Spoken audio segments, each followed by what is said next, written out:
my dear friends, and hello my dear students. Welcome to my channel at the rate edu sp श्रद्धा। आज की हमारी video बहुत ही अच्छी होने वाली है, जिसमें आपको इंग्लिश के बेसिक कॉन्सेप्ट सीखने को मिलेंगे। But before starting the video, सबसे पहले हम एक प्यारा सा कोटेशन देखेंगे जो कि हमें बहुत ही मोटिवेट करेगा। Suffering is the essence of success. इसका मतलब है दुख ही सफलता का सार है। सफलता हमें या किसी को भी एक दिन में नहीं मिल जाती है, उसके लिए हमें बहुत ही संघर्ष का सामना करना पड़ता है। रास्ते में तमाम प्रकार के डिफ़िकल्टीज आते हैं जिनसे हम डील करने के लिए अपने अंदर वो क्वालिटी डेवलप कर लेते हैं जो कि हमें सफलता के रास्ते पर पहुंचा ही देती हैं। तो सफलता के लिए जो संघर्ष करना है उससे तो गुजरना ही होगा, है ना। चलिए अब आज हम अपने टॉपिक पर आ जाते हैं। आज हमने आपको बेसिक चीज़ें ली हैं जो कि आपको हो सकता है पहले से भी पता हो, लेकिन मैं एक बार फिर आपको बताना चाहती हूँ। प्रोवर्ब इसे हिंदी में हम लोकोक्ति कहते हैं या कहावत। आपने अक्सर ही सुना होगा बड़े बुजुर्गों से या हमारे जो एल्डर्स हैं, दादा दादी, पापा मम्मी, ये लोग ऐसी ऐसी चीज़ें बोल देते हैं जो हमें लगता है कि कहाँ से आ गई हैं ये, ठीक है। तो लोकोक्ति बहुत ही पुराने समय से चली आ रही ऐसी चीज़ें जो कि अभी भी सच्चाई से हमारा सामना कराती हैं और हमें एक सलाह के तौर पर दिखाती हैं, रास्ता दिखाती हैं कि हमें किस तरीके से क्या करना चाहिए, यानी जनरल ट्रूथ और you can say a piece of advice. Okay, तो हमने यहाँ पर लिख रखा है बहुत ही इजी लैंग्वेज में, जिससे कि आप आसानी से समझ सकते हैं। तो प्रोवर्ब क्या है? Which states a general truth or piece of advice. A group of words that has some hidden meaning in itself and it is very popular in society is called a proverb. A group of words that has some hidden meaning, यानी शब्दों का ऐसा समूह है जिनमें कुछ जो इसके अर्थ हैं वो छुपे हुए होते हैं। And it is very popular, और ये बहुत ही ज़्यादा फेमस होती हैं हमारे समाज में, जिसे हम लोकोक्ति या कहावत कहते हैं। इन इंग्लिश प्रोवर्ब एग्जाम्पल के तौर पे आप देखिए, अगर a drop in the ocean, अगर इसको हम आपने ऐसे सुना होगा, ऊँट के मुंह में जीरा। An empty vessel sounds much, थोथा चना बाजे खना, ठीक है। टिट फॉर टैट, जैसे को तैसा। ये सारी हमारी लोकोक्तियाँ हैं जो पहले से लेकर अभी तक चली आ रही हैं, ठीक है। आई होप कि आप समझ गए होंगे कि प्रोवर्ब क्या है। चलिए अब हम क्लॉज पर आ जाते हैं। क्लॉज एक बहुत ही इम्पॉर्टेंट टॉपिक है। अभी जो मैं आपको बता दे रही हूँ, आगे चल के मैं आपको और एक्सप्लेन करके भी बताऊँगी, ठीक है। क्लॉज को हम उपवाक्य कहते हैं। इन जनरल अगर मैं आपको बहुत ही ईजी वे में बताना चाहूँ कि क्लॉज है क्या, सिंपल से ये सेंटेंस होते हैं, ठीक है, जिनमें एक सब्जेक्ट होता है और एक वर्ब होता है, ठीक है। I can say that a group of words that includes a subject and a verb. A clause is usually only part of a sentence, ठीक है। पार्ट ऑफ सेंटेंस होते हैं जिनमें एटलीस्ट एक सब्जेक्ट और एक वर्ब होता ही होता है, ठीक है। अब हमने जो यहाँ पर आपके लिए लिखा हुआ है, नोट किया है, उसको देख लेते हैं। The clause is a group of words that has its own subject and predicate and it is a part of a sentence, यानी किसी भी वाक्य का एक भाग होता है, शब्दों का समूह होता है और इसका अपना सब्जेक्ट और प्रेडिकेट होता है।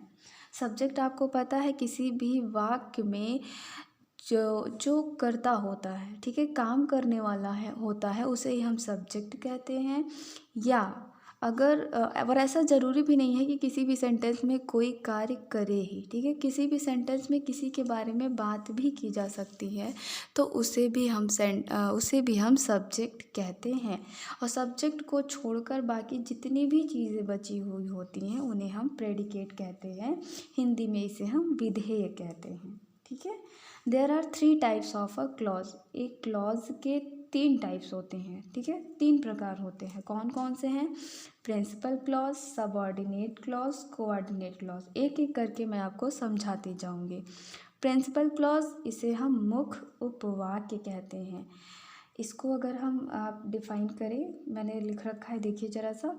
The clause that has, sorry that two times हो गया है, ठीक है, sorry, the clause that has its own complete sense. ऐसे प्रिंसिपल क्लॉज, इसे हिंदी में मुख्य उपवाक्य कहते हैं, ठीक है। तो वह उपवाक्य जिसका अपना खुद का पूरा वाक्य, सॉरी, पूरा का पूरा अर्थ होता है, उसे ही हम मुख्य उपवाक्य कहते हैं, ठीक है। सबऑर्डिनेट क्लॉज हम देख लेते हैं। सबऑर्डिनेट को गौड़ उपवाक्य कहते हैं। ये क्या होता है? प्रिंसिपल क्लॉज पर डिपेंडेंट होता है। प्रिंसिपल क्लॉज को हम इंडिपेंडेंट क्लॉज भी कहते हैं, सबऑर्डिनेट क्लॉज को डिपेंडेंट क्लॉज भी कहते हैं। ये भी आपको जानना बहुत ज़रूरी है। The clause that has not its own complete sense and it is depend on principal clause for its meaning. अभी मैंने आपको बताया, ठीक है। तो वह उपवाक्य जिसका अपना खुद का पूरा अर्थ या वाक्य नहीं होता है और अपने अर्थ के लिए मुख्य उपवाक्य पर आश्रित होता है, उसे हम सबऑर्डिनेट क्लॉज कहते हैं, ठीक है। यानी कि जो सबऑर्डिनेट क्लॉज है वो प्रिंसिपल क्लॉज पर डिपेंड होता है, तभी ये अपना अर्थ दे पाएगा। अकेले इसका अपना कोई मीनिंग नहीं होगा। चलिए, कोऑर्डिनेट क्लॉज देख लेते हैं। इसे हम हिंदी में समन्वय उपवाक्य कहते हैं। हो सकता है आप हिंदी समझ पाएँ और हो सकता है आपको इंग्लिश ईजी लगे, तो मैं दोनों में ही आपको अर्थ बता देती हूँ। कोऑर्डिनेट क्लॉज क्या होता है? It is an independent clause, it has its own complete sense which is joined to other clauses by the coordinating conjunction as, and, but, for, ये सारे एट्सेट्रा, ये सारे के सारे आपके कोऑर्डिनेटिंग कंजंक्शन हैं, ठीक है। तो इनके ये क्या होते हैं? ये इंडिपेंडेंट होते हैं और दो क्लॉज जब जुड़ते हैं, जब दो इंडिपेंडेंट क्लॉज ज्वाइन किया जाता है तो उनको ज्वाइन करने के लिए कोऑर्डिनेटिंग कंजंक्शन का हम यूज़ करते हैं, ठीक है। चलिए अब हम एग्जाम्पल देख लेते हैं। फर्स्ट एग्जाम्पल हमने लिखा हुआ, I shall help him if he comes here. मैं उसकी मदद करूँगा इफ़ ही कम्स हेयर, या मैं उसकी मदद करता अगर वह आता है, ठीक है।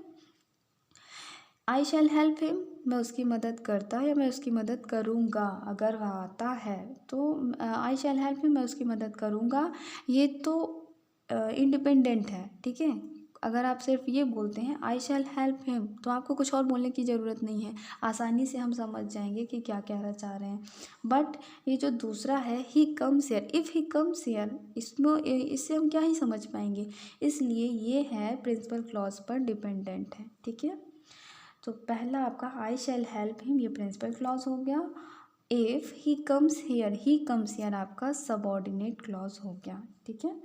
सेकेंड आपका एग्जाम्पल देखिए ज़रा सा, Mohan did not try hard so he did not succeed. Mohan did not try hard, Mohan ने कठिन परिश्रम नहीं किया या बहुत ज़्यादा कोशिश नहीं की, ये है आपका independent clause. So he did not succeed, he did not succeed, ये भी आपका है independent clause. Mohan did not try hard, ये भी इंडिपेंडेंट है, ये भी अगर हम बोलेंगे तो आप समझ जाएंगे कि हम क्या कहना चाह रहे हैं। ही डिड नॉट सक्सीड, इतना भी मैं बोलूँ तो पर भी सामने वाले को समझ आ जाएगा कि क्या कहा जा रहा है। अब देखिए, दो इंडिपेंडेंट क्लॉज को ऐड करने के लिए हमने सो का यूज़ किया है, ठीक है। और सो क्या है हमारा? Coordinating conjunction. इसलिए हमारा ये दोनों दो इंडिपेंडेंट क्लॉज को जोड़ने के लिए जो वर्ड यूज़ होता है उसे कोऑर्डिनेटिंग कंजंक्शन कहते हैं। और कोऑर्डिनेटिंग क्लॉज जो है वो इंडिपेंडेंट क्लॉजेस होते हैं, दो होते हैं, ठीक है। बस यही हमारा क्लॉज, अभी इतना ही आप जानिए, आगे मैं आपको और बता दूँगी, ठीक है। तो आज के लिए इतना ही। Thank you so much. I hope आप समझ गए होंगे। इन केस कोई प्रॉब्लम आती है तो आप कमेंट सेक्शन में ज़रूर से ज़रूर उसको बताइए, मैं फिर से आपको अच्छे से समझा दूँगी। Okay guys, thank you so much.